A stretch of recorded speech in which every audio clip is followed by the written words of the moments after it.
Приветствую, уважаемые зрители! У микрофона профессор, и меня часто просят сделать на канале рубрику с различными туториалами по Думу и маппингу.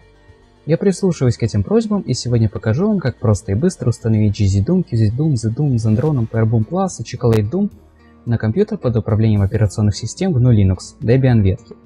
Туда входят сам Debian, Ubuntu, Linux Mint и подобные, так как если у вас установлен Arch Linux, вы скорее всего знаете про компиляцию из исходников больше, чем я. Приступим. Если говорить проще, открываем терминал, вставляем команду, добавляющую думовский репозиторий. Готово. Затем эту команду, которая обновит список пакетов.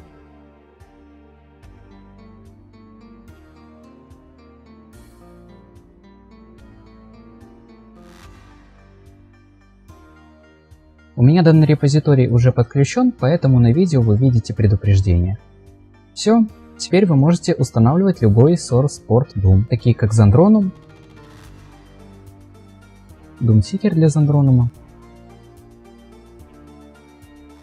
GZDoom, QZDoom, PowerBoom Plus, ну и Chocolate Doom. Для того, чтобы удалить, вводите эти две команды, а в первую вместо названия подставляете название вашего порта. Давайте попробуем установить GZDoom, к примеру. Вставляем. Как видите, установка прошла успешно, но у меня он уже установлен. Та же самая ситуация и с Zandronom. Если вы хотите играть на думовских серверах Zandronom, вам также следует установить Doomseeker для Zandronom. Делается это вот этой командой.